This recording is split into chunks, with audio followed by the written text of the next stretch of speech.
Bonjour à toutes et à tous.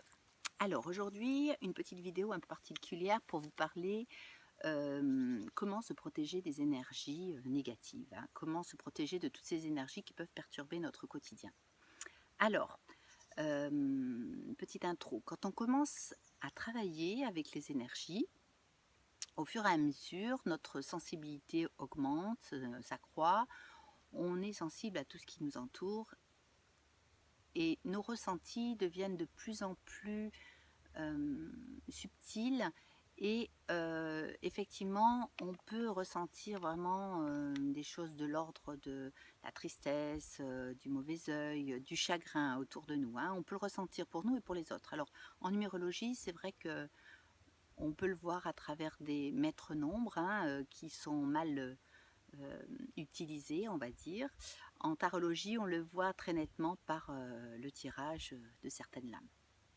Alors, en percevant donc ces choses comme la manipulation psychique ou mentale, en percevant donc toutes ces choses un peu occultes, il est important quand même de se protéger. Alors, se protéger, cela ne veut pas dire ne pas avoir une...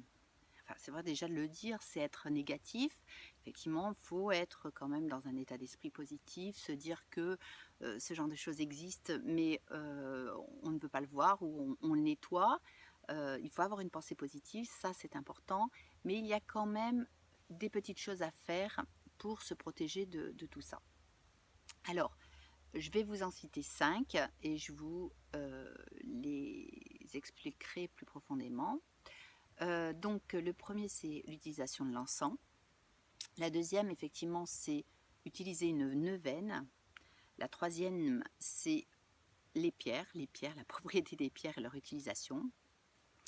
Après, le sel, l'utilisation du sel et après les prières. Alors bien entendu, quand je parle de prière, je ne m'adresse pas du tout, il n'y a aucune connotation religieuse, hein, par rapport à la prière. La prière, ça peut être quelque chose de très simple, ça peut être une demande, ça peut être quelque chose que l'on adresse comme ça, quelque chose de, qui n'a rien à voir avec une divinité ou un saint, hein. Après, on peut le faire aussi dans ce sens-là, mais ça peut être tout simplement une demande faite, quelque chose de très positif.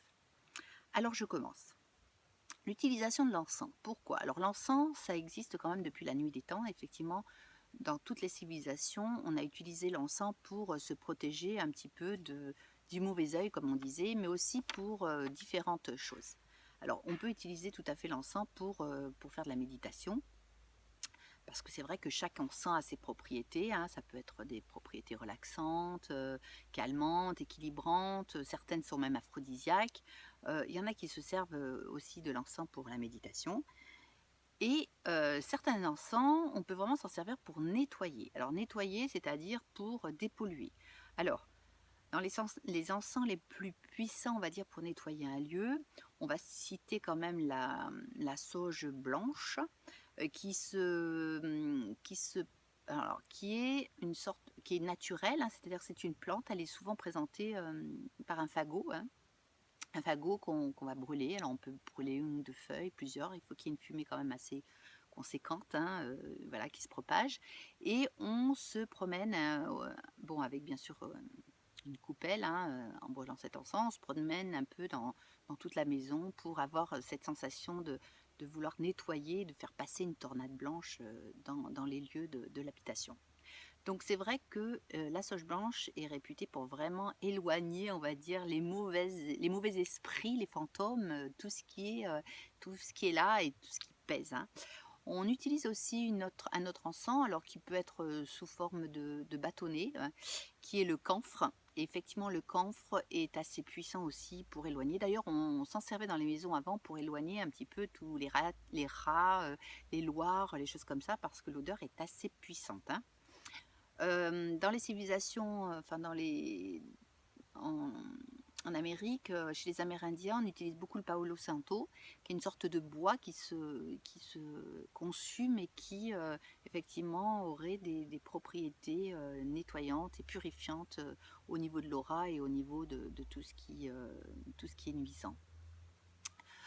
Et autrement, on peut tout à fait, de toute façon brûler un encens parce on va être dans un état méditatif. Alors moi je vous conseille le spiritual guide, que j'ai utilisé pendant très longtemps et qui est pour moi un peu comme, semblable à l'encens pontifical, hein, pour la méditation, quand vous faites du yoga ou quand vous avez envie vraiment de vous poser, ne plus penser à rien et de vous connecter un petit peu, vous ancrer.